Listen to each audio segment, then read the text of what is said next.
Back to my channel demystify. आज हम लोग पढ़ेंगे chapter 4 alternative centers of power. इसके पहले वाले चैप्टर में हमने पढ़ा था यूएस हेजेमोनी, कैसे यूएस ने कोल्ड वॉर के एंड के बाद यूएसएसआर के डिसइंटीग्रेशन के बाद पूरे वर्ल्ड में डोमिनेट करा, किस तरीके से करा, कैसे करा।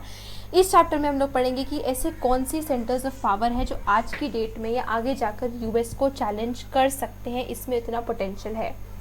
बाइपोलर स्ट्रक्चर के एंड के बाद वर्ल्ड पॉलिटिक्स अर्ली 1990s में बहुत क्लियर हो चुका था कि एक alternative center of political and economic power की ज़रूरत है और वो ही अमेरिका के डोमिनेंस को लिमिट कर सकता है। तो यूरोप में यूरोपियन यूनियन, एशिया में association of south east Asian Nations, ऐसे दो ग्रुप्स हैं जो इमर्ज हुए हैं जो कि यूएस की पावर को लिमिट कर सकते हैं। और by evolving regional solutions to the historical enmities and weakness, दोनों ईयू एंड एशियन ने ऑल्टरनेटिव इंस्टीट्यूशंस को डेवलप करा है, कन्वेंशंस बिल्ड करे हैं, एक और कोऑपरेटिव और पीसफुल रीजनल ऑर्डर की तरफ वो आगे बढ़ रहे हैं और ट्रांसफॉर्म कर रहे हैं कंट्रीज़ को, मतलब प्रॉस्परस इकोनॉमीज़ में उसको ट्रांसफॉर्म कर रहे हैं। उसी तरीके से हमें देखने को मिलता है rise of China. Economic rise of China का भी बहुत इम्पैक्ट पड़ा है वर्ल्ड पॉलिटिक्स के ऊपर। तो इस चैप्टर में हम ऐसे कुछ पावर्स और ऑल्टरनेटिव सेंटर्स के बारे में पढ़ेंगे। यहाँ पर ये दो इमेजेस देख लेते हैं। ये दोनों इमेजेस है वह हिस्ट्री ऑफ चाइना को रिप्रेजेंट करते हैं। रेड पोस्टर जो है the socialist road is the broadest of all, ये चाइना की आइडियोलॉजी को रिप्रेजेंट करता है रेवोल्यूशन के अर्ली फेज़ में जब उसने सोशलिज्म को अडॉप्ट किया था। दूसरा फोटोग्राफ जो है वो चाइना की न्यू इकोनॉमिक पावर शंघाई का है। यूरोपियन यूनियन, तो सबसे पहले हम पढ़ेंगे यूरोपियन यूनियन के बारे में। जैसे ही सेकेंड वर्ल्ड वॉर एक एंड पर आया तो बहुत सारे यूरोप के ऐसे लीडर्स हैं जिसने ये क्वेश्चन सोचा कि अब यूरोप का क्या। सेकेंड वर्ल्ड वॉर के बाद यूरोप में बहुत ज़्यादा डिस्ट्रक्शन हो चुका था। जर्मनी, इटली, फ्रांस, ब्रिटेन, वो उन्होंने बहुत हैवी कॉस्ट बेयर करे थे सेकेंड वर्ल्ड वॉर के। तो वो लोग यही सोचे थे कि क्या यूरोप को अपने पुरानी राइवलरीज के पास आना चाहिए या फिर नए ऐसे प्रिंसिपल और बेस कंस्ट्रक्ट करना चाहिए जिससे उनका फ्यूचर नया बिल्ड करना चाहिए। सेकेंड वर्ल्ड वॉर ने यूएस की इस असम्पशंस को, स्ट्रक्चर्स को पूरी तरीके से तोड़ दिया था। यूरोपियन स्टेट्स ने जैसे अपना जो रिलेशन में था, मतलब यूरोप में बहुत डिस्ट्रक्शन कॉज करा था सेकेंड वर्ल्ड वॉर में। सो 1945 ने यूरोपियन स्टेट्स को ये रियलाइज़ हुआ, उन्होंने कन्फ्रंट करा कि यार ऐसा नहीं होना चाहिए। आज हमारी हालत ऐसी है, हमारी इकोनॉमीज़ रूइन में है, हमारी इतनी बुरी हालत है और हमने जिन अजम्पशंस पे, जिस स्ट्रक्चर्स पे यूरोप को फाउंड किया था, अब वो सब ख़त्म हो चुका है। वो सब बिल्कुल ही वो पूरे डिस्ट्रॉय हो चुके हैं। तो यूरोपियन इंटीग्रेशन 1945 के बाद शुरू हुआ और ये किसने एड करा? कोल्ड वॉर में। कोल्ड वॉर ने कैसे एड करा? अमेरिका ने बहुत massive financial aid cold war में के टाइम पे दी, क्योंकि अमेरिका को अपनी पावर दिखाना थी, उसकी राइवलरी थी। तो उसने यूरोप की इकोनॉमी को रिवाइव करने में अमेरिका ने बहुत हेल्प करी और उस प्लान का नाम था मार्शल प्लान। तो यूएस ने एक नया कलेक्टिव सिक्योरिटी स्ट्रक्चर बनाया, नाटो, और मार्शल प्लान के अंदर उसको इकोनॉमिक हेल्प भी मिली। मार्शल प्लान के अंदर एक organization of European economic cooperation OEEC 1948 में इस्टेब्लिश हुई, जिससे वेस्ट यूरोपियन स्टेट्स को इकोनॉमिक और ऐसे मतलब एड मिल सके। ये एक ऐसा फोरम बन गया जहाँ से वेस्टर्न यूरोपियन स्टेट जो है वो ट्रेड और इकोनॉमिक इशूज़ पे एक दूसरे के साथ कोऑपरेट करने लगे और एक दूसरे की हेल्प करने लगे। सेकेंड डेवलपमेंट हुआ काउंसिल ऑफ यूरोप का, जो कि 1949 में इस्टेब्लिश हुआ। ये एक अनदर स्टेप था पॉलिटिकल कोऑपरेशन को लेकर। ओके, यूरोपियन इंटीग्रेशन का प्रोसेस जो है, economic integration of European capitalist countries का, ये स्टेप बाय स्टेप हुआ। तो यूरोपियन इंटीग्रेशन की टाइमलाइन जो है वो हम देखेंगे, which led to the formation of European economic committee in 1957। ये प्रोसेस जो है इसने पॉलिटिकल डायमेंशन एक्वायर कर लिया कब? जब यूरोपियन पार्लियामेंट का क्रिएशन हुआ। तो पहले इकोनॉमिक मार्शल प्लान के थ्रू, पहले इकोनॉमी के थ्रू यूरोपियन यूनियन का इंटीग्रेशन हुआ और धीरे धीरे करके वो यूरोपियन इकोनॉमिक से पॉलिटिकल की तरफ बढ़ता गया। यूरोपियन पार्लियामेंट का पहले हुआ, फिर उसके बाद इन सब का रिजल्ट यह कि 1992 में जैसे ही यूएसएसआर का डिसइंटीग्रेशन हुआ और 1992 में यूरोपियन यूनियन फॉर्म हो गया। तो ये फाउंडेशन जो था, अब यूरोपियन यूनियन के बाद ऐसा हो गया कि इसकी common foreign policy, security policy, cooperation and justice, home affair and creation of a single currency. तो ये इस तरीके से यूरोपियन यूनियन का फॉर्मेशन हुआ। जो यूरोपियन यूनियन है उसने टाइम टू टाइम मतलब बहुत ही एक यूरोपियन यूनियन, इकोनॉमिक यूनियन से लेकर अब वो एक और ज़्यादा पॉलिटिकल वन होते जा रहा है। मतलब अब वो ज़्यादा एक नेशन स्टेट की तरह बिहेव करते जा रहा है कि वो जैसे एक सिंगल कंट्री है। कॉन्स्टिट्यूशन बनाने की भी कोशिश की गई ईयू की, लेकिन वो फेल हो गए, कॉन्स्टिट्यूशन सक्सेसफुल नहीं कर पाया। लेकिन उसके बावजूद आज यूरोपियन यूनियन का अपना खुद का एक फ्लैग है, अपना खुद का एक एंथम है, अपनी खुद की फाउंडिंग डेट है और अपनी खुद की करेंसी है, एक कॉमन फॉरेन और सिक्योरिटी पॉलिसी है जिससे वो दूसरे नेशंस के साथ डील करता है। तो यूरोपियन यूनियन ने भी एक नेशन स्टेट और एक पॉलिटिकल ग्रुप की तरह बिहेव करने लगा। यूरोपियन यूनियन ने अपने एरियाज़ को एक्सपैंड करने की भी कोशिश करी है, नए स्टेट्स को अपने अंदर एक्वायर करने की भी कोशिश करी है, जैसे कि स्पेशली वो वाले से जो पहले सोवियत यूनियन के अंदर थे उस ब्लॉक से कंट्रीज़ को अपने अंदर लेने की कोशिश की है। ये प्रोसेस इजी नहीं रहा है क्योंकि लोगों को ऑफ कोर्स हमेशा मतलब इतने एंथुजियास्टिक नहीं रहे कि वो अपने ऊपर एक डोमिनेशन ले ले यूरोपियन यूनियन का, या यूरोपियन यूनियन को अपनी कुछ पावर दे दे, उसको सबमिट कर दे। तो ये इतना ईजी नहीं हुआ है, लेकिन ऑफ कोर्स उसके ट्रायल्स हो रहे हैं। तो कुछ रिजर्वेशंस हैं कि यूरोपियन यूनियन में नई कंट्रीज़ को ऐड करने के। ओके, जैसे यूरोपियन जो EU है, अब ये उसके पहले आगे बढ़ने से पहले यहाँ देख लेते हैं। ये यूरोपियन यूनियन का फ्लैग है, it is of blue colour, इसमें 12 गोल्ड स्टार्स है। ये गोल्ड स्टार्स का जो सर्कल है ये स्टैंड करता है सॉलिडारिटी एंड हार्मनी के लिए between the people of Europe. इसमें 12 स्टार्स है क्योंकि नंबर 12 जो है वो traditionally symbol of perfection, completeness and unity है। देखिए ये यूरोपियन यूनियन का मैप है। ओल्डर मेंबर्स इसके Finland, Sweden, Germany, Austria, Italy, Greece, Malta, Spain, Portugal, France, Luxembourg, Belgium, Netherlands, United Kingdom और आयरलैंड, डेनमार्क हैं। और नए मेंबर्स जो है वो एस्टोनिया, लातविया, लिथुआनिया, पोलैंड, चेक Republic, Slovakia, Hungary, Croatia, Slovenia, Romania, Bulgaria है, साइप्रस है। और आप हम सभी जानते हैं कि ये सारे जो है वो कहीं ना कहीं USSR के पार्ट थे। EU के पास political, economic, diplomatic and military influence काफ़ी है। EU जो है वो वर्ल्ड की सबसे बड़ी है। हम सबसे पहले इकोनॉमी की बात करेंगे तो EU जो है वो वर्ल्ड की सबसे बड़ी इकोनॉमी है जिसकी GDP मोर देन $17 ट्रिलियन है 2016 में। It is second to the United States of America. इसकी करेंसी यूरो जो है वो डॉलर को एक थ्रेट पोज करती है। इनफैक्ट इसका ट्रेड का जो शेयर है वो US से काफ़ी ज़्यादा है, किस वजह से कि वो ट्रेड डिस्प्यूट्स में यूरोपियन यूनियन जो है वो अमेरिका से ज़्यादा असर्टिव है, अपना ज़्यादा असर्ट करती है पावर, ठीक है, US और चाइना से के ऊपर। उसकी इकोनॉमिक पावर जो है वो उसको एक इन्फ्लुएंस देती है कि उसके नेबर्स, जो क्लोजेस्ट नेबर्स है अफ्रीका के ऊपर, वो इन्फ्लुएंस कर पाता है। वो एक इम्पॉर्टेंट ब्लॉक की तरह फंक्शन करता है इंटरनेशनली ऑर्गेनाइजेशन जैसे कि WTO हो गया, उसमें भी EU का काफ़ी इन्फ्लुएंस हमें देखने को मिलता है क्योंकि ट्रेड में EU का शेयर काफ़ी ज़्यादा है US से।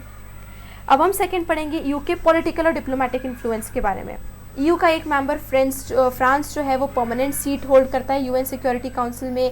EU में और भी नॉन परमानेंट मेंबर्स है UNSC के, जैसे कि हम जानते हैं कि ये जर्मनी, इटली, स्पेन, ये सभी UN के नॉन परमानेंट मेंबर्स हैं। और EU के पास एक परमानेंट सीट भी है फ्रांस में कि उसमें, इस वजह से EU जो है वो मतलब यूरोपियन यूनियन जो है वो US के कुछ पॉलिसीज़ पे अपना इन्फ्लुएंस कर पाया है। और जैसे कि US की करंट ईरान की न्यूक्लियर प्रोग्राम को लेकर जो पोजीशन है US की, उसको वो वो कर पाया है, चैलेंज कर पाया उसकी। वो डिप्लोमेटिकली, यूरोपियन यूनियन जो है वो डिप्लोमेटिकली, इकोनॉमिकली, इन्वेस्टमेंट के थ्रू, नेगोशिएशंस के थ्रू वो इफेक्टिव होने की कोशिश करता है, ना कि वो मिलिट्री पावर का यूज़ करता है हर जगह, मतलब ऐसे बॉम्बार्डिंग या वॉर या अपनी मिलिट्री पावर का यूज़ ना करते हुए डिप्लोमेटिकली चीज़ों को नेगोशिएट करने की कोशिश करता है। और वो इफेक्टिव भी रहा है, जैसे चाइना के ऊपर साथ वो ह्यूमन राइट्स और इन्वायरमेंटल डिग्रेडेशन को लेकर उसने काफ़ी डायलॉग्स ओपन करे हैं।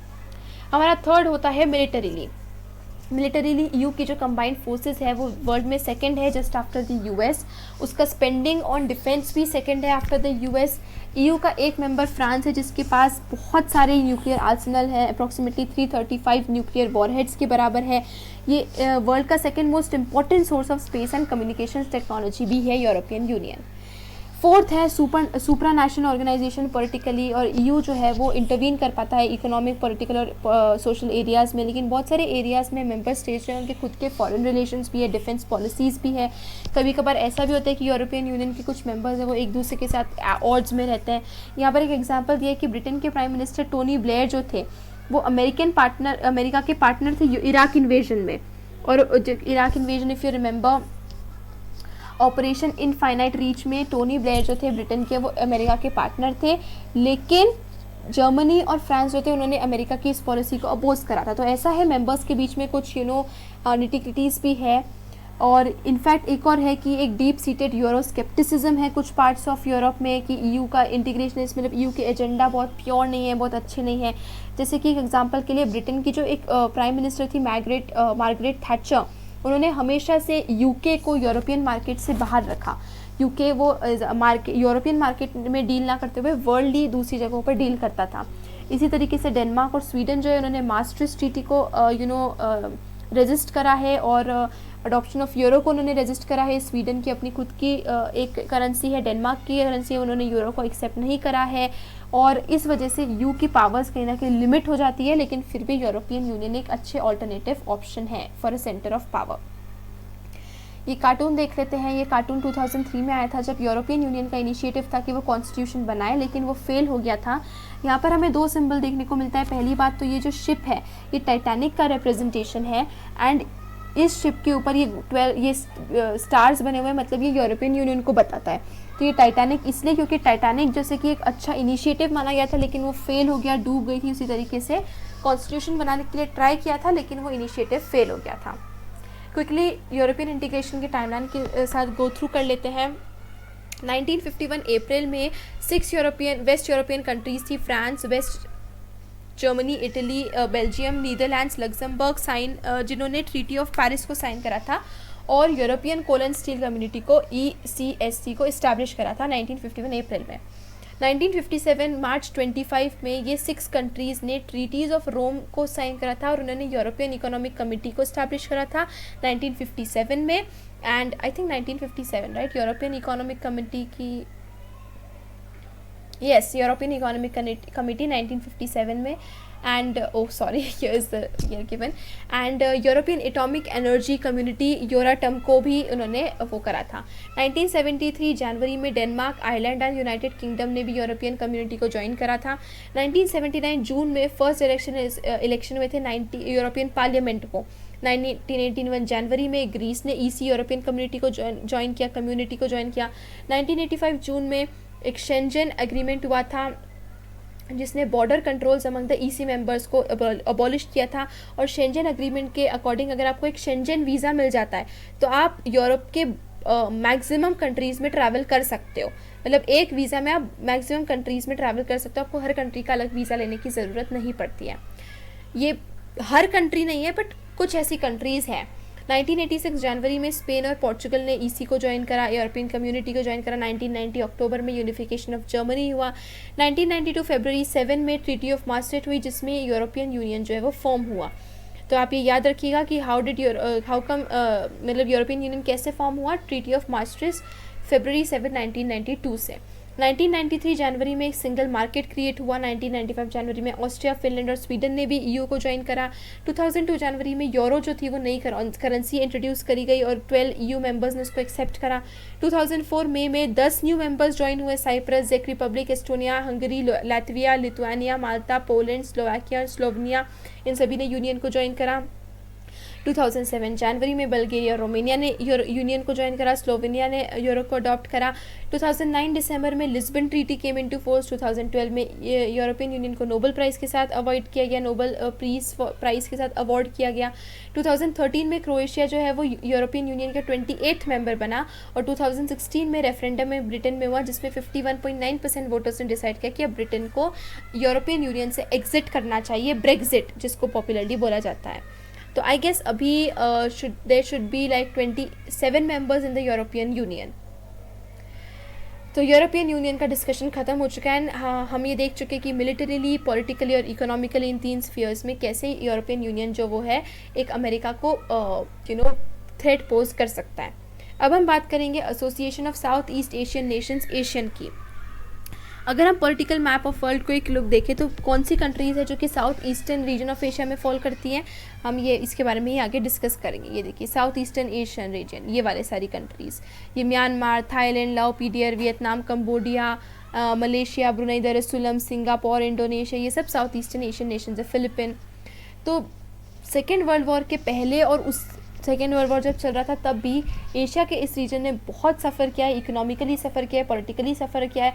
बार बार इसका ऊपर कॉलोनियलिज्म हुआ है, कभी यूरोप ने कॉलोनाइज़ करा, कभी जापान ने कॉलोनाइज़ करा। तो वॉर ख़त्म होने के बाद इसने अपनी प्रॉब्लम्स को कन्फ्रंट करा कि इसके नेशन कितना पुअरली कंस्ट्रक्टेड हो चुका है, कितना एक्सप्लॉइट किया गया है, कितनी पावर्टी है, इकोनॉमिक बैकवर्डनेस है और कितना इसके पास प्रेशर है कि एक सुपर पावर के साथ अलाइन किया जाए। तो इस वजह से साउथ ईस्ट एशियन नेशन जो है वो डेवलप नहीं हो पा रहे थे। तो इसीलिए एशियन और थर्ड वर्ल्ड यूनिटी के लिए भी एफर्ट्स करे गए, लेकिन जैसे बांदुंग कॉन्फ्रेंस और नॉन अलाइंड मूवमेंट, लेकिन वो भी इनइफेक्टिव प्रूव हुए, वो भी इनके लिए कुछ हेल्प नहीं कर पाए। और ये इनफॉर्मल कन्वेंशंस को या कॉपरेशन को इस्टेब्लिश नहीं कर पाए। तो finally south east Asian alternative हुआ और उन्होंने इस्टेब्लिश करा association of south east Asian Nations, Asian जो था वो 1967 में इस्टेब्लिश हुआ था। 5 कंट्रीज़ के द्वारा इस्टेब्लिश हुआ था, इंडोनेशिया, मलेशिया, फिलीपीन, सिंगापुर और थाईलैंड। इन्होंने बैंकॉक डिक्लेरेशन को साइन किया था, जैसे इन्होंने ट्रीटी ऑफ मास्टर्स को साइन किया था। इसके ऑब्जेक्टिव थे एशियन के, प्राइमरीली इनका ऑब्जेक्टिव था कि इकोनॉमिक ग्रोथ को हमें बढ़ाना है, डेवलप करना है, और उसके थ्रू इकोनॉमिक ग्रोथ के थ्रू हमें सोशल प्रोग्रेस और कल्चरल डेवलपमेंट करना है। इसका एक सेकेंडरी ऑब्जेक्टिव ये था कि रीजनल पीस और स्टेबिलिटी को भी हमें आगे बढ़ाना है, और it should be based on the rule of law and the principles of the United Nations charter. ये आफ्टर दीज, मतलब जब 1967 में ये बैंकॉक डिक्लेरेशन साइन हुआ, इसके बाद 5 और नए मेंबर्स इसमें ऐड हुए, Brunei Darussalam, Vietnam, Lao PDR, Myanmar which is Burma and which was Burma formally known as, and Cambodia. ये 5 नए नेशंस ने एशियन को ज्वाइन किया है। इसके बाद अब इसकी स्ट्रेंथ 10 हो चुकी है। यूरोपियन यूनियन की तरह एशियन का डिज़ायर एक सुप्रा नेशनल स्ट्रक्चर का नहीं है। देखिए यूरोपियन यूनियन जो वो एक सिंगल स्टेट की तरह एक्ट करने लगा है और उस तरफ आगे बढ़ रहा है। एशियन का ऐसा कोई ऑब्जेक्टिव नहीं है। एशियन कंट्रीज़ अपनी सोवरेनिटी को सेलिब्रेट करते हैं और एशियन वे को सेलिब्रेट करते हैं। एशियन वे मतलब एक इनफॉर्मल वे ऑफ कोऑपरेशन, कोई रूल्स नहीं है, रेगुलेशंस नहीं है, कोई बहुत ज़्यादा ऐसे ट्रीटीज़ नहीं है कि वो एक दूसरे के साथ जुड़े हुए हैं, बट फ्रेंडशिप के थ्रू, कोऑपरेशन के थ्रू वो साथ में आके एशियन वे के साथ जैसे जैसे वो आगे बढ़ते जा रहे हैं। तो रिस्पेक्ट फॉर नेशनल सोवरेनिटी के, हर नेशन की खुद की सोवरेनिटी है, उसकी कल्चर है, उसका खुद का कल्चर है, यूनिक है, उसको यहाँ पर ये बहुत क्रिटिकल है एशियन की फंक्शन में। बहुत इंपॉर्टेंट है कि हर कंट्री है, उसका खुद का अपना एक नेशन है, खुद की सोवरेनिटी है, खुद का कल्चर है, विच इज़ वेरी इंपॉर्टेंट। एंड ऐसी कोई अटेम्प्ट नहीं है कि उसके कल्चर को डिप्लीट किया जाए, as which is very unlikely, क्योंकि यूरोपियन यूनियन इसके ऑपोजिट थोड़ा इसके अलग काम कर रहा है। Asian one of the fastest growing economies of the world है। इसके ऑब्जेक्टिव्स इकोनॉमिक और सोशल स्फीयर से ज़्यादा ब्रॉडन हो चुके हैं। 2003 में एशियन EU के पाथ पे चल के उसने एक एशियन कम्युनिटी को इस्टेब्लिश करा है, जिसमें 3 पिलर्स है एशियन कम्युनिटी में। The first pillar is Asian security community, second is Asian economic community and the third is Asian socio cultural community. आगे बढ़ने से पहले ये मैप आप देख सकते हैं ईस्ट एशिया और पैसिफिक का। ये रहे Lao PDR, Myanmar, Thailand, Vietnam, Cambodia, this is Brunei Darussalam, this is Malaysia, this is Singapore, Indonesia, Philippines. ये सारे 10 मेंबर्स हो गए ऑफ द एशियन। ओके, यहाँ पर ये एशियन का फ्लैग है। हमने यूरोपियन यूनियन का जैसे फ्लैग देखा था, एशियन के फ्लैग में भी एक सर्कल है, सर्कल के अंदर 10 स्टॉक्स ऑफ पैडी है। पैडी मतलब राइस के 10 स्टॉक्स हैं, और ये 10 स्टॉक्स जो है वो 10 एशियन नेशंस को रिप्रेजेंट करते हैं। एशियन कंट्रीज जो है वो bound together in friendship and solidarity. Friendship, इनका वे ऑफ कोऑपरेशन काफ़ी इनफॉर्मल है if we compare it to the European Union. ये सर्कल जो है वो यूनिटी ऑफ एशियन को सिम्बलाइज करता है। अब हम उसके 3 पिलर्स के बारे में बात करेंगे एशियन कम्युनिटी के। पहला पिलर है एशियन सिक्योरिटी कम्युनिटी। ये जो है वो इस कन्विक्शन के ऊपर बेस्ड था कि हमें जो टेरिटोरियल डिस्प्यूट्स है, टेरिटरी के लेकर जो डिस्प्यूट्स है, उसे ख़त्म करना है, और इन डिस्प्यूट्स को आर्म्ड कॉन्फ्रंटेशन में नहीं बढ़ने देना है, कोई बड़े लेवल तक नहीं बढ़ाने देना है। 2003 तक एशियन के ऐसे बहुत सारे एग्रीमेंट्स थे जिसमें मेंबर स्टेट्स ने प्रॉमिस किया था कि वो peace, neutrality, cooperation, non interference और एक दूसरे के नेशनल डिफरेंसेस को रिस्पेक्ट करेगी, सोवरेन राइट्स को रिस्पेक्ट करेगी, और एक दूसरे की इंटरनल अफेयर्स में बहुत ज़्यादा घुसने की कोशिश नहीं करेगी। एक एशियन रीजनल फोरम है ARF, जो 1994 में इस्टेब्लिश हुआ था, और ये ऑर्गेनाइजेशन जो है वो coordination of security and foreign policy को रेगुलेट करती है। एशियन तब भी था और आज भी एक इकोनॉमिक एसोसिएशन है। प्रिंसिपली एशियन का जो रीजन है वो बहुत स्मॉलर इकोनॉमी है US, यूरोपियन यूनियन या जापान के कंपैरिजन में, लेकिन फिर भी बहुत फास्ट ग्रोइंग है, बहुत ज़्यादा तेज़ी से, मतलब द लेवल ऑफ ग्रोथ बहुत ज़्यादा है। भले ही बहुत पूरी इकोनॉमी एज ओवरऑल कम है, लेकिन इसकी ग्रोथ बहुत बड़े लेवल पर हो रही है। ठीक है, इस वजह से इसका इन्फ्लुएंस बहुत ज़्यादा है, बहुत बियॉन्ड तक इसका इन्फ्लुएंस फैलता है। अब सेकंड पिलर जो है एशियन इकोनॉमिक कम्युनिटी, उसका ऑब्जेक्टिव यही है कि एक कॉमन मार्केट प्लेस क्रिएट करना है, एक प्रोडक्शन बेस एशियन के अंडर ही क्रिएट करना है, जिससे सोशल और इकोनॉमिक डेवलपमेंट को एड मिल सके रीजन में। इकोनॉमिक कम्युनिटी का एक और वो है कि वो existing Asian dispute settlement mechanism को इम्प्रूव करना चाहेगी, जिससे इकोनॉमिक डिस्प्यूट्स रिजॉल्व हो सके। एशियन ने फोकस करा है एक फ्री ट्रेड एरिया को क्रिएट करने में, जिससे इन्वेस्टमेंट, लेबर और सर्विसेज में हेल्प मिल सके। तो यूएस और चाइना काफ़ी इंटरेस्टेड है और उन्होंने क्विकली आकर एशियन के साथ इन फ्री ट्रेड एग्रीमेंट्स को डिस्कस किया है, FTS.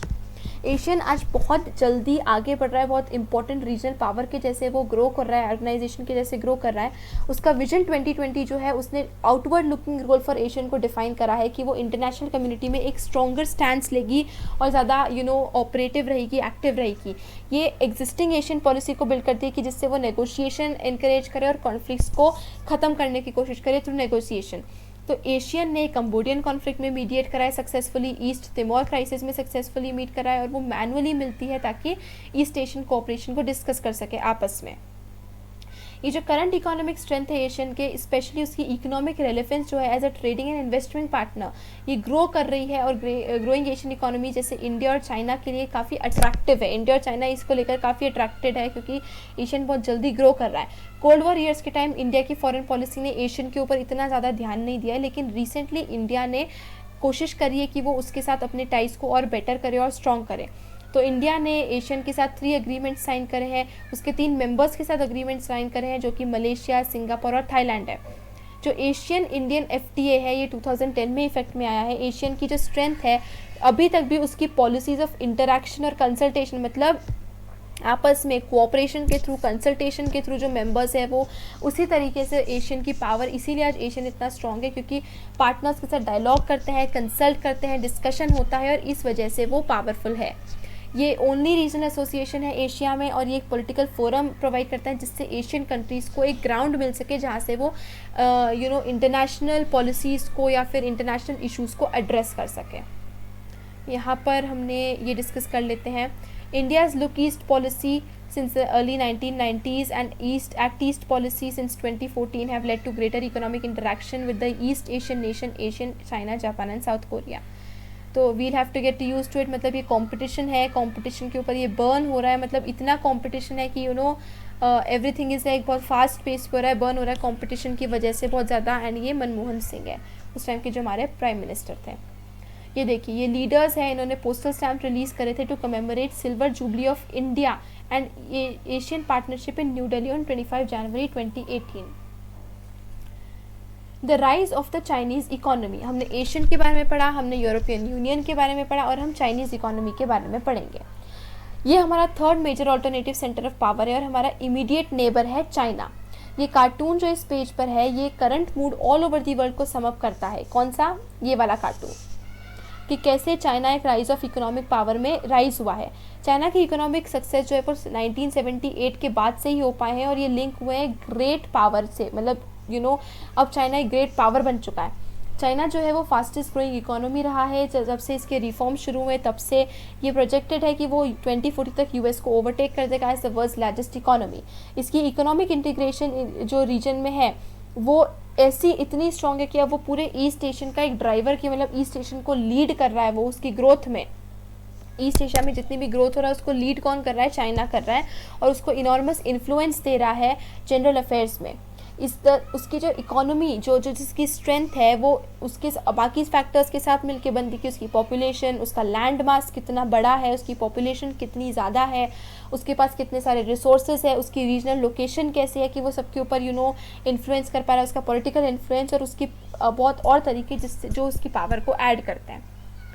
Peoples Republic of China जब 1949 में अडॉप्ट हुई थी उसके बाद से एक कम्युनिस्ट रेवोल्यूशन हुआ था माओ जेडोंग की लीडरशिप के अंदर और इसकी इकोनॉमी जो थी वो सोवियत मॉडल के अंडर बेस्ड थी, उसके ऊपर बेस्ड थी। ओके, उसके सिमिलरली ये जो इकोनॉमिकली बैकवर्ड कम्युनिस्ट चाइना है, कैपिटलिस्ट वर्ल्ड के साथ इसके जितने भी रिलेशन थे वो बहुत अच्छे नहीं थे उस वक्त के। तो मतलब उसके पास इतनी कोई चॉइस नहीं थी, पर वो खुद के रिसोर्सेज पे फॉल करे, मतलब खुद के रिसोर्सेज को यूज़ करे और बहुत छोटे पीरियड के लिए सोवियत एड के ऊपर डिपेंड रहे और उसकी सोवियत एडवाइस के ऊपर डिपेंड करे। ये जो मॉडल था, मतलब इसका जो ऑब्जेक्टिव था वो ये एक ऐसा मॉडल क्रिएट करना था जिसमें सारी हैवी इंडस्ट्री जो है वो स्टेट ओन रहे, स्टेट के पास रहे और जितना भी कैपिटल अक्यूमुलेटेड जो एग्रीकल्चर से है वो भी स्टेट ओन करे। क्योंकि वो फॉरेन एक्सचेंज में शॉर्ट था तो एक ज़रूरत थी कि वो टेक्नोलॉजी और गुड्स जो है वो वर्ल्ड मार्केट से खरीदे, तो चाइना ने सोचा कि उसको डोमेस्टिक गुड्स को सब्स्टिट्यूट करना चाहिए। मतलब चाइना के पास फॉरेन एक्सचेंज नहीं थी, और चाइना को टेक्नोलॉजी चाहिए थी, गुड्स चाहिए थे। तो चाइना ने सोचा कि बाहर से खरीदने की बजाय, क्योंकि हमारे पास फॉरेन एक्सचेंज नहीं है, क्यों नहीं हम डोमेस्टिकली उसको प्रोड्यूस करें और डोमेस्टिकली जो गुड्स प्रोड्यूस हो रहे हैं उसी को यूज़ करें। इस मॉडल की वजह से, क्योंकि वो डोमेस्टिकली में स्विच हो गया था, ज़्यादा इंपोर्ट्स नहीं कर रहा था, तो चाइना ने अपने रिसोर्सेज को यूज़ करा और इंडस्ट्रियल इकोनॉमी को एक इतने बड़े स्केल पे इस्टेब्लिश करा कि पहले वो एग्जिस्ट ही नहीं करती थी इतनी बड़ी स्केल पे। एम्प्लॉयमेंट और सोशल फेयर सभी के लिए अश्योर किया गया था और चाइना जो था वो मोस्ट डेवलपिंग कंट्रीज से बहुत आगे चला गया था। उसने अपने सिटीजन्स को एजुकेट करा, सभी के लिए बेटर हेल्थ को इंश्योर करा। इकोनॉमी भी जो थी वो एक रिस्पेक्टेबल ग्रोथ रेट पे ग्रो हो रही थी, 5 to 6%, और एनुअल ग्रोथ रेट 2 और 3% पॉपुलेशन में थी। इसका मतलब, तो कहने का मतलब है इकोनॉमिक ग्रोथ तो अच्छे रेट पर होती, लेकिन पॉपुलेशन ग्रोथ जो थी वो और ज़्यादा फास्टर मूव कर रही थी, और पॉपुलेशन ग्रोथ इतनी तेज़ी से मूव कर रही थी कि इकोनॉमिक ग्रोथ जो है वो उसके डिमांड्स को मीट नहीं कर पा रहा था। एग्रीकल्चर प्रोडक्शन जो था वो सफिशिएंट नहीं था एक सरप्लस बनाने के लिए। चैप्टर 2 में हम ऑलरेडी डिस्कस कर चुके हैं कि कैसे यूएसएसआर की जो ये सोशलिज्म और स्टेट कंट्रोल्ड इकोनॉमी थी वो कैसे फेल हो गई। उसी तरीके से चाइना में भी एक ऐसी क्राइसिस फेस हुई, उसकी इंडस्ट्रियल प्रोडक्शन बिल्कुल फास्ट ग्रो नहीं कर रहा था, इंटरनेशनल ट्रेड बिल्कुल कम था और पर कैपिटा इनकम भी बहुत कम थी। तो चाइनीज़ लीडरशिप ने इसके बाद 1970s में मेजर पॉलिसी डिसीजंस लिए। उसने अपना पॉलिटिकल और इकोनॉमिक आइसोलेशन ख़त्म कर दिया और यूएसए के साथ 1972 में अच्छे रिलेशनशिप्स को इस्टेब्लिश करा। उस टाइम के जो प्रीमियर थे जो इनलाइन, उन्होंने 4 मॉडर्नाइजेशंस को प्रपोज करा। वो थे एग्रीकल्चर, इंडस्ट्री, साइंस टेक्नोलॉजी और मिलिट्री। 1973 तक इन चारों को प्रपोज करा प्रीमियर जो इनलाइन ने। 1978 तक उस टाइम की जो लीडर थे चाइना के, देंग जियाओपिंग, उन्होंने एक ओपन डोर पॉलिसी को अनाउंस करा और इकोनॉमिक रिफॉर्म्स अनाउंस करे चाइना के लिए। ये पॉलिसी क्या थी? To generate higher productivity by investments of capital and technology from abroad, की अब्रॉड से सारे इन्वेस्टमेंट करे जाएंगे चाइना में और इससे हमारी ज़्यादा प्रोडक्टिविटी बढ़ेगी। चाइना ने अपना खुद का पाथ फॉलो किया मार्केट इकोनॉमी का। चाइना जैसे कि यूएसएसआर और बाकी नेशंस गई, शॉक थेरेपी का यूज़ नहीं करा। स्टेप बाय स्टेप चाइना ने अपनी इकोनॉमी खोली। कैसे? देखिए, सबसे पहले 1982 में उसने प्राइवेटाइजेशन ऑफ एग्रीकल्चर करा। सबसे पहले जो एग्रीकल्चर स्टेट ओन था उसको प्राइवेटाइज करा 1982 में। फिर उसके बाद 1988 में जाके इन्होंने प्राइवेटाइजेशन ऑफ इंडस्ट्री करा। फिर उसके बाद ट्रेड बैरियर सेटअप करे गए। जो ट्रेड बैरियर्स जो थे वो सिर्फ स्पेशल इकोनॉमिक जोन्स, एसईजीज में ही ट्रेड बैरियर्स को हटाया गया, बाकी जगह से नहीं। तो सिर्फ इन एसईजीज में फॉरेन इन्वेस्टर्स आए और उन्होंने अपना एंटरप्राइज सेटअप करा। तो चाइना में जो स्टेट है उसने एक इम्पॉर्टेंट रोल प्ले करना कंटिन्यू रखा। ऐसा नहीं था कि चाइना के स्टेट ने बिल्कुल विड्रॉ कर लिया जैसे यूएसएसआर में या फिर रशिया में हुआ था कि स्टेट से बिल्कुल ही पावर छीन ली गई। वो चाइना में नहीं हुआ। चाइना ने अपना खुद का मॉडल, अपना खुद का पाथ फॉलो करा अपनी इकोनॉमी को खोलने के लिए। ये जो नई इकोनॉमिक पॉलिसीज़ आई थी इसने चाइनीज़ इकोनॉमी को हेल्प करा कि वो स्टैग्नेशन से ब्रेक करके बहुत लंबी, बहुत फास्ट ग्रोथ पे आगे बढ़े। प्राइवेटाइजेशन ऑफ एग्रीकल्चर था, इस वजह से एग्रीकल्चर प्रोडक्शन बहुत बढ़ा और रूरल इनकम में बहुत इंक्रीज़ हुआ। पर्सनल सेविंग्स बढ़ी लोगों की रूरल इकोनॉमी में, जिसकी वजह से रूरल इंडस्ट्री जो थी उसमें बहुत ज़्यादा ग्रोथ आया। तो चाइनीज़ इकोनॉमी दोनों इंडस्ट्री और एग्रीकल्चर को मिला के बहुत ही फास्टर रेट पर ग्रो कर रही थी। नए ट्रेडिंग लॉज तो जो सिर्फ और सिर्फ एसईजीज में परमिटेबल थे, स्पेशल इकोनॉमिक जोन्स में परमिसेबल थे। इस वजह से फॉरेन ट्रेड और फॉरेन एक्सचेंज में चाइना की बहुत ज़्यादा ग्रोथ हुआ। तो चाइना जो है अब सबसे इम्पॉर्टेंट डेस्टिनेशन बन चुका है फॉरेन डायरेक्ट इन्वेस्टमेंट के लिए और उसका फॉरेन डायरेक्ट एक्सचेंज की जो रिजर्व्स है बहुत ज़्यादा बढ़ चुके हैं। तो अब उसके पास बहुत ज़्यादा फॉरेन एक्सचेंज रिजर्व्स है। अब वो बड़े बड़े इन्वेस्टमेंट करता है बड़ी कंट्रीज़ में। चाइना के जो एक्सेशन है WTO में, जो उसने 2001 में WTO में वो उसका मेंबर बना, ये एक और ज़्यादा बड़ा स्टेप हुआ जिससे उसने अपनी इकोनॉमी को और ज़्यादा खोल लिया। तो ये जो चाइनी जो कंट्री है ये प्लान करती है कि वो अब वर्ल्ड में अपनी इकोनॉमी में ज़्यादा इंटीग्रेट हो, ज़्यादा अपने टाइज को डीपन करे और पूरे वर्ल्ड में, मतलब फ्यूचर में पूरी वर्ल्ड की इकोनॉमी को शेप करें। आगे बढ़ने से पहले हम ये कार्टून देख लेते हैं। द ग्रेट वॉल और ड्रैगन जो है ये दोनों चाइना के सिंबल्स है, चाइना को रिप्रेजेंट करने के लिए यूज़ हो रहा है। और ये छोटा सा जो है ये एक तरीके से है कि ये चाइना को रोकने की कोशिश कर रहा है। तो ये पर ये दिखा रही है कि चाइना अब इतना पावरफुल हो रहा है कि पूरी ग्लोब को वो डोमिनेट कर रहा है। ये छोटा सा यूएस है या बाकी कंट्रीज उसको रोकने की कोशिश कर रहा है, लेकिन ऑफकोर्स इट वुड फेल क्योंकि अब वो बहुत छोटा है एज़ कम्पेयर टू चाइना। तो ये लिटिल मैन अब उसको नहीं रोक पाएगा। यहाँ पर ये देख रहे थे, ये कार्टून, यहाँ पर 2 कार्टून है, this is one cartoon and this is another cartoon. ये है माओज लिटिल रेड बुक, मतलब ये communism socialism, and this is whose capitalist red power tie, मतलब ये कैसे पहले जो थी वो माओ कैपिटलिज्म कम्युनिज्म और सोशलिज्म को फॉलो करा था, और अब कैसे एक चेंज आया है जिस वजह से कैपिटलिज्म जो है वो इंडिया चाइना में इंट्रोड्यूस हुआ है, कैसे उसने अपनी इकोनॉमी को खोला है। सेकेंड कार्टून जो है वो एक बाइसिकल का है। ये बाइसिकल का इसलिए यूज़ किया गया है चाइना को दिखाने के लिए क्योंकि चाइना जो है वो world's largest user of bicycles हैं। तो यहाँ पर चाइना को एक बाइसिकल के थ्रू सिंबलाइज करा, और यहाँ पर ये 2 है, मतलब ये जो है वो कम्युनिज्म का सिंबल है, सोशलिज्म का सिंबल है, और ये जो है वो कैपिटलिज्म का सिंबल है। तो ये दोनों पहिए मतलब ये दिखाते हैं कि कैसे चाइना ने दोनों कैपिटलिज्म को भी और सोशलिज्म और कम्युनिज्म को दोनों को मेंटेन करके साथ में वो आगे बढ़ा है। क्योंकि हमने पढ़ा कि उसने प्राइवेटाइजेशन ऑफ एग्रीकल्चर और इंडस्ट्री तो करा, लेकिन साथ ही साथ स्टेट का मार्केट में रोल कम नहीं हुआ, स्टेट ने अपनी प्राइमेसी बनाए रखी। तो इस तरीके से उसने दोनों आइडियोलॉजीज़ का यूज़ करके और अब वो कैसे बैलेंस करते हुए चल रहा है। चाइनीज़ इकोनॉमी जो है उस बहुत ड्रामेटिकली इम्प्रूव हुई है, और लेकिन ये बात है कि सभी ने इसका बेनिफिट नहीं लिया है। अनएम्प्लॉयमेंट जो है वो बहुत ज़्यादा राइज हो चुका है, 100 मिलियन लोग हैं जो अभी तक जॉब्स के लिए देख रहे हैं। फीमेल एम्प्लॉयमेंट और वर्किंग कंडीशन जो है वो बहुत बुरी है, और इतनी बुरी है कि वो यूरोप में जो 18th और 19th सेंचुरीज़ में फीमेल वर्किंग कंडीशन या फीमेल्स की कंडीशन थी उससे कंपेरेबल है आज की 21st सेंचुरी में भी। तो अनएम्प्लॉयमेंट है, female working condition and female conditions बहुत बुरी है, इन्वायरमेंटल डिग्रेडेशन बहुत हो रहा है, करप्शन बहुत बढ़ चुका है, इकोनॉमिक इनइक्वालिटी बहुत बढ़ चुकी है, पुअर और रिच के बीच में गैप बहुत बढ़ते जा रहा है, और रूरल और अर्बन रेसिडेंट्स के बीच में भी, और कोस्टल और इनलैंड प्रोविंसेस के बीच में, कोस्टल मतलब जो कोस्ट के पास है और इनलैंड जो मेन लैंड है उसके बीच में भी इकोनॉमी में और इनइक्वालिटी बहुत ज़्यादा बढ़ रही है। इसके बावजूद रीजनली और ग्लोबली चाइना बहुत बड़ा पावर बन चुका है। चाइना की इकोनॉमी का जो ये इंटीग्रेशन है and the interdependency that is has created has enabled China, कि चाइना का अब इन्फ्लुएंस बाकी अपने ट्रेड पार्टनर्स पे बहुत ज़्यादा है। तो उसके इश्यूज जो है जापान, यूएस और एशियन, रशिया और उसके पास, मतलब उसके इश्यूज तो है यूएस, एशियन, जापान और रशिया के साथ, लेकिन इन इश्यूज़ को कहीं ना कहीं नज़रअंदाज किया गया है क्योंकि उसकी इकोनॉमिक पावर इतनी ज़्यादा है, वो इकोनॉमिकली इतना डोमिनेट करता है। तो वो होप करता है चाइना कि वो ताइवान के साथ अपने इश्यूज़ को रिजॉल्व कर ले, और ये फियर है कि चाइना का राइज जो है वो mitigated by its contribution to the stability of, ये भी है कि चाइना जो है वो बहुत ज़्यादा एशियन इकोनॉमीज़ में भी इन्वेस्टमेंट कर रहा है। उसकी फाइनेंशियल क्राइसिस में एशियन को हेल्प करा था 1977 में भी। Its more outward looking investment and aid policies in Latin America and Africa are increasingly projecting it as a global player on the side of developing economies. तो यही डर है कि चाइना जो है वो पूरे वर्ल्ड को डोमिनेट करने लग जाएगा और वो बहुत बड़ा ग्लोबल पावर बन जाएगा। इंडिया चाइना रिलेशंस, इंडिया और चाइना बहुत बड़े पावर्स थे एशिया में, हमेशा से है, और वेस्टर्न इम्पीरियलिज्म के पहले से एशिया में इंडिया और चाइना जो है वो अच्छे खासे बड़े पावर्स है। डिफरेंट टाइम्स पर चाइना की बड़ी हिस्ट्री में, उसके डायनेस्टिक रूल में, Mongolia, Korea, parts of Indo China और तिब्बत ने चाइना की अथॉरिटी को एक्सेप्ट किया है। बहुत सारे किंगडम्स और एम्पायर्स हैं इंडिया में भी जिन्होंने अपना इन्फ्लुएंस बियॉन्ड बॉर्डर्स भी करा है।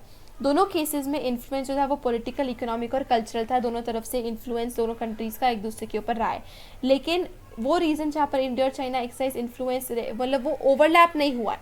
चाइना का इन्फ्लुएंस एक जगह तक लिमिटेड था, इंडिया का इन्फ्लुएंस एक जगह तक लिमिटेड था, कहीं भी ओवरलैपिंग नहीं हुआ इनकी टेरिटरी के बीच में।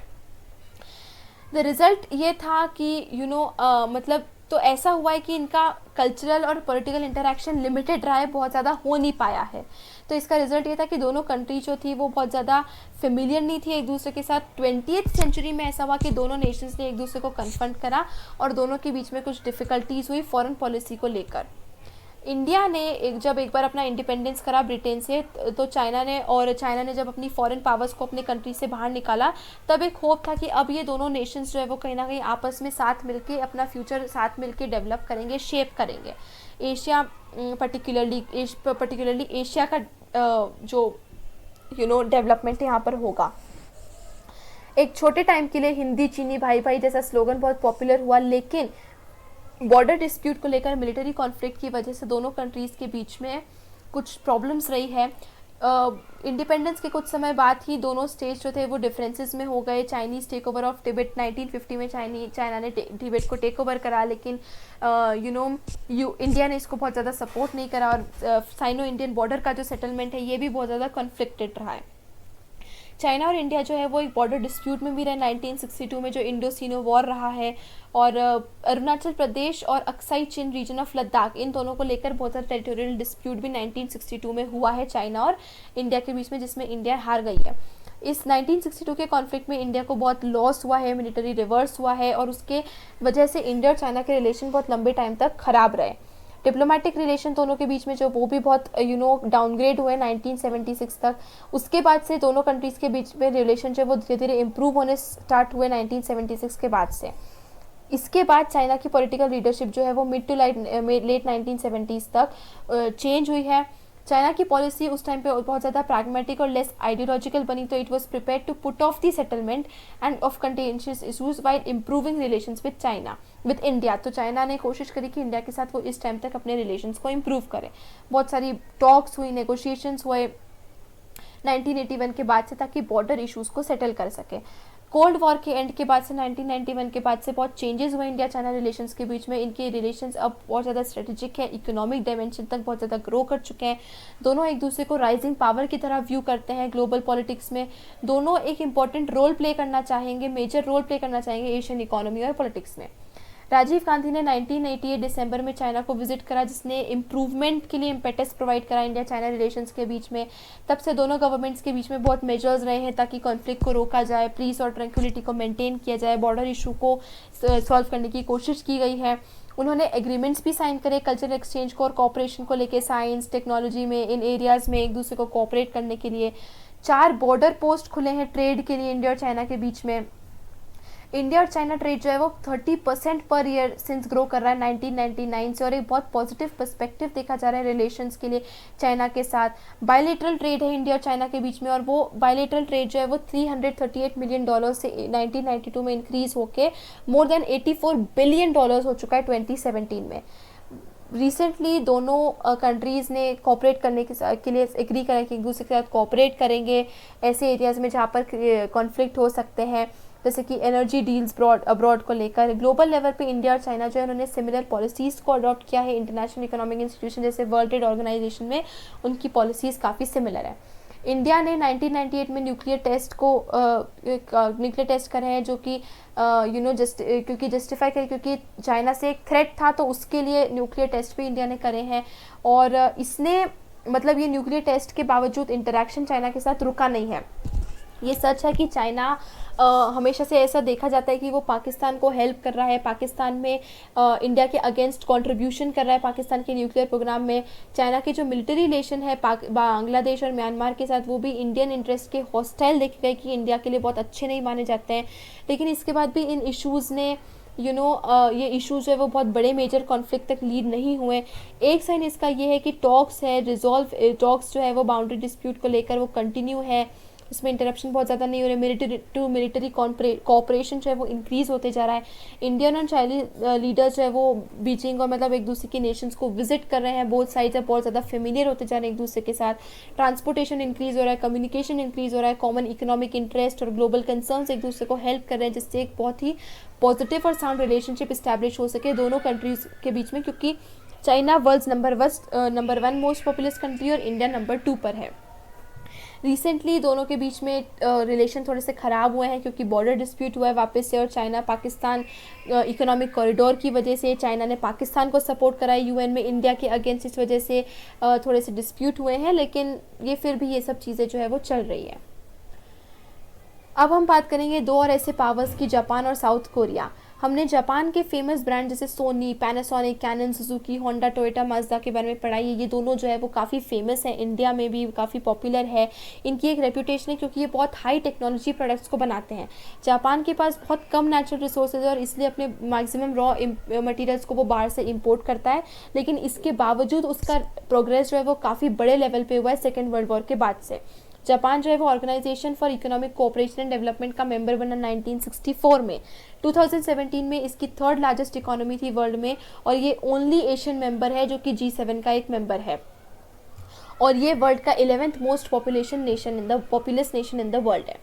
जापान एकमात्र ऐसा नेशन है जिसने न्यूक्लियर बॉम्ब का डिस्ट्रक्शन सफ़र किया है, Hiroshima and Nagasaki, we already know this. ये सेकंड लार्जेस्ट कंट्रीब्यूटर है to the regular budget of UN और 10% टोटल कंट्रीब्यूट करता है यूएन के बजट में। जापान का अपना एक सिक्योरिटी अलायंस है यूएस के साथ 1951 से। आर्टिकल 9 में जापान के कॉन्स्टिट्यूशन में लिखा हुआ है कि जापानीज़ पीपल जो है वो वॉर को रिनाउंस करते हैं, वॉर को अवॉइड करते हैं और एक सोवरेट राइट समझते हैं नेशन का कि अगर कोई भी थ्रेट यूज़ हो तो फोर्स की बजाय उसको नेगोशिएशंस के थ्रू सेटल करने की कोशिश करी जाएगी। जापान की मिलिट्री एक्सपेंडिचर से 1% उसकी जीडीपी की है, फिर भी वो 7th largest in the world है। मतलब वो अपनी जीडीपी का सिर्फ 1% हिस्सा स्पेंड करता है मिलिट्री पर, फिर भी वो वर्ल्ड में 7th लार्जेस्ट है। तो ये हो सकता है कि जापान एक इफ़ेक्टिव ऑल्टरनेटिव पावर बन सकता है। ये देखिए असीमो, ये world's most advanced humanoid robot है जो कि एक पर्सन के साथ हाथ पकड़ के चल रहा है। अब हम बात करेंगे साउथ कोरिया की। जो कोरियन पेनिनसुला है ये South Korea, Republic of Korea और North Korea that is Democratic People's Republic of Korea में डिवाइड हुआ था सेकेंड वर्ल्ड वॉर के बाद अलोंग द 38th पैरेलल। जो कोरियन वॉर है 1950-53 में, जिसके बारे में हम पहले भी थोड़ा पढ़ चुके हैं, and dynamics of cold war era, इसकी वजह से फर्दर इन दोनों के बीच में राइवलरी जो है बहुत ज़्यादा बढ़ गई है। दोनों कोरिया जो है फाइनली यूएन के मेंबर बन गए हैं 17 सितंबर 1991 में। साउथ कोरिया एक बहुत इंपॉर्टेंट सेंटर ऑफ पावर जैसे इमर्ज हो रहा है एशिया में। 1960 से 1980 के बीच में इसका ग्रोथ और डेवलपमेंट बहुत ही ज़्यादा था, इकोनॉमिक पावर ग्रो हुआ है और ये टर्म किया गया है miracle of the hand river. ये सिग्नल करता है उसके ऑलराउंड डेवलपमेंट पे। साउथ कोरिया जो है वो मेंबर ऑफ OECD यानी organisation of economic cooperation and development बना 1996 में। 2017 में इसकी इकोनॉमी जो थी वो 11th लार्जेस्ट थी वर्ल्ड में और इसका मिलिट्री एक्सपेंडिचर जो था वो 10th लार्जेस्ट था। ह्यूमन डेवलपमेंट रिपोर्ट 2016 के अकॉर्डिंग ह्यूमन डेवलपमेंट इंडेक्स में साउथ कोरिया की रैंक 18 है। जो मेजर फैक्टर्स इसके लिए रिस्पॉन्सिबल है वो है इसका हाई ह्यूमन डेवलपमेंट जो कि इंक्लूड करता है successful land reforms, rural development, extensive human resources development, rapid equitable economic growth. बाकी जो फैक्टर्स है जो इसको कंट्रीब्यूट करते हैं वो export orientation, strong redistribution policy, public infrastructure development, effective institutions and governance. South Korean brand जैसे कि सैमसंग, LG, Hyundai जो है वो बहुत रिनाउंड है, इंडिया में पॉपुलर ब्रांड्स हैं। बहुत एग्रीमेंट साइन हो चुके हैं इंडिया और साउथ कोरिया के बीच में और उनकी कमर्शियल और कल्चरल टाइज जो है वो बहुत ज़्यादा है। आज के टाइम में भी हम K-pop, K-ड्रामा के बारे में जानते हैं ये कितने ज़्यादा फेमस है। ये skyline of Seoul city near the hand river, Seoul is the capital of south Korea. तो विद दिस हमारा ये चैप्टर खत्म होता है न्यू सेंटर्स ऑफ पावर। आपको कोई भी वो है प्लीज़ मेरे चैनल को विजिट करिए, डीमिस्टिफाई, एंड आप बाकी सब्जेक्ट्स का वो भी कर सकते हैं। इसमें हमने सभी के बारे में पढ़ा, European union, China, Asian, Japan and south Korea.